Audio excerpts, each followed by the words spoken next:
Baik, sekarang saya akan mencoba menjawab beberapa pertanyaan yang semenjak hari kemarin ketika saya mencoba mempublikasikan kombucha di media sosial. Pada akhirnya banyak yang nanya, Mang, eta naon?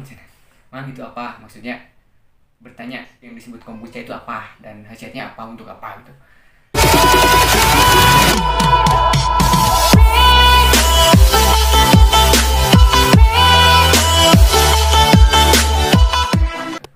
Nah, sebetulnya teman-teman, kalau saya tahu jamur kombucha ini ketika saya waktu dulu berusia 4 tahun lah kurang lebih.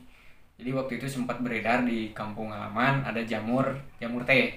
Nah, di kampung saya dulu disebutnya jamur Bali. Jamur Bali ini jamur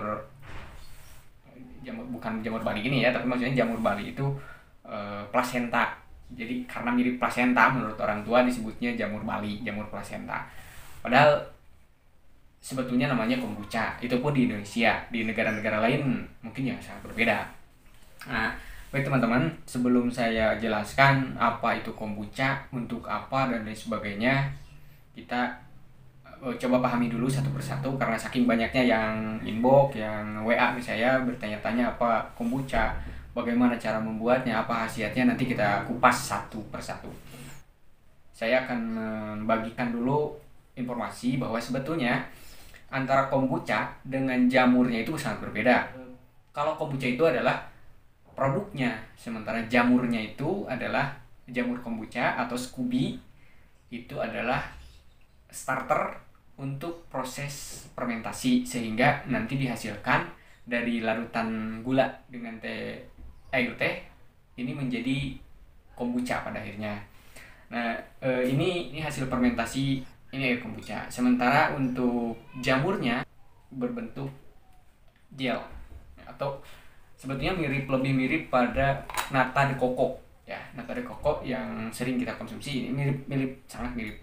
Yang disebut jamurnya ini seperti ini. Nah, ini jamurnya. Ini sudah berapa lipat ya? Sudah 1 2 3 4. Ini sudah 4 lipat. Berarti sudah 4 kali proses fermentasi. Karena setiap kali fermentasi jamur ini terus bertambah. Jadi tiap kali difermentasi maka ada satu lapisan baru yang tumbuh di atasnya. Nah, ini yang disebut dengan jamur kombucha. Sebetulnya jamur ini tidak termasuk jamur.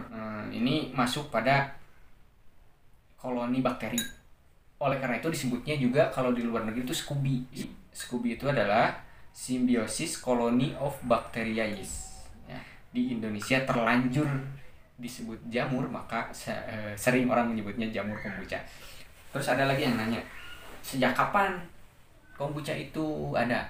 Nah, sejauh yang saya baca ya di berbagai artikel di internet, kombucha ini ternyata sudah dikenal sejak ribuan tahun yang lalu, bahkan sejak sebelum Masehi. Jadi menurut salah satu artikel ada yang mengungkapkan bahwa jamur kombucha ini telah dikenal sejak 221 sebelum Masehi di negeri Cina. Bahkan orang-orang Cina di negeri Cina pada waktu itu mereka mempercayai bahwa teh kombucha ini disebut dengan tea of immortality.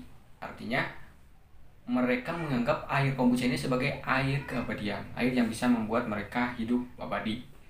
Nah, mungkin karena anggapan-anggapan yang tidak didasari pada ilmu pengetahuan atau hanya mitologi saja, mungkin ini karena dirasakan khasiatnya secara langsung untuk kesehatan, jadi mereka mempercayai bahwa ini adalah tea of immortality. Nah, kemudian juga ada sebagian artikel yang menjelaskan bahwa asal-usul kombucha ini zaman kekaisaran Inkyo di Jepang. Jadi Kaisar Inkyo adalah seorang kaisar yang memimpin di Jepang. Dia itu memiliki penyakit semacam sembelit itu bertahun-tahun katanya. Nah, kemudian ada seorang tabib bernama Kombu dan mengobati dengan air kombucha ini. Nah, karena si kaisar merasa ingin berbalas budi kepada si tabib tersebut, maka larut aja ramuan kombucha ini diambil dari nama tabib tersebut yang bernama Kombu, dan cha itu adalah teh. Nah, terus ada lagi yang bertanya, Mang khasiatna naon eta? Mang khasiatna teh apa? Yang saya rasakan dan pengakuan beberapa orang yang pernah saya kasih air kombucha, pertama pencernaan. Ini yang saya rasakan. Jadi ketika saya sembelit minum ini memang ada efeknya yang terasa gitu. Jadi pencernaan semakin lancar. Yang kedua, saya ini memang hipotensi ya. Jadi biasa saya merasa lemas, kemudian tekanan darah saya itu selalu 90 tidak lebih. 90/70, makanya saya lemas dan sebagainya. Tapi setelah rutin minum kombucha tetap stagnan di 100/80, artinya normal, dan saya juga tidak lagi merasa pusing dan sebagainya. Ini saya rasakan sendiri. Kemudian asam urat. Nah, saya juga punya asam urat. Ketika saya terlalu banyak atau bahkan hanya sedikit saja makan kacang-kacangan, apalagi kalau saya makan emping, ini itu terasa langsung kadang di jari itu sakit dari tiap jari tangan sampai kaki itu terasa sakit. Setelah minum air kombucha itu berkurang, bahkan nyaris tidak saya terasakan meskipun saya makan banyak kacang-kacangan.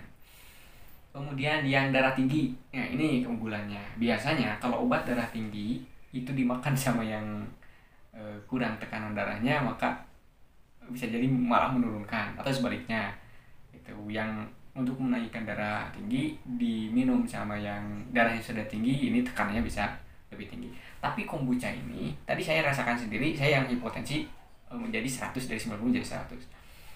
Ada orang tua yang hipertensi, dia itu seringnya di angka 140 ya tekanan darahnya. Setelah rutin minum kombucha, dia mengaku, dan bahkan saya sendiri yang mengukur tekanan darahnya menggunakan tensimeter, itu bertahan di 110 sampai 120. Nah, kemudian saya coba jangan minum ini lagi, dan ternyata tekanannya kemudian naik lagi. Setelah rutin lagi, tekanannya stabil lagi. Nah, itu untuk tekanan darah. Ya, masih banyak tentang apa yang bisa dirasakan dari teh kombucha ini. Dan setelah dikembangkan dari kombucha murni, kemudian difermentasi lagi. Fermentasi kedua menggunakan bahan-bahan yang mengandung atau bahan-bahan herbal yang mengandung obat-obatan untuk penyakit-penyakit tertentu. Ini bisa nanti disimbosiskan, kemudian akan menjadi obat tertentu. Dan sebetulnya untuk kombucha ini tidak hanya mengobati satu penyakit tertentu, tapi pengakuan masyarakat dunia, ya sekali lagi pengakuan masyarakat dunia, khususnya yang pernah membudidayakan kombucha dan merasakan khasiat kombucha, ternyata diyakini kombucha ini adalah obat keseluruhan tubuh, tidak hanya mengobati untuk obat-obatan tertentu. Hanya saja memang ada efek samping, tapi itu nantilah, karena ini terlalu banyak untuk pembahasan ini, nanti bisa kita bahas satu persatu. Nah, itu saja untuk jawaban beberapa pertanyaan. Sebetulnya masih banyak yang bertanya, tapi next lah di video berikutnya. Sekian saja dulu. Salam juga dari kru Saung Fermentasi. Mudah-mudahan bermanfaat untuk semua.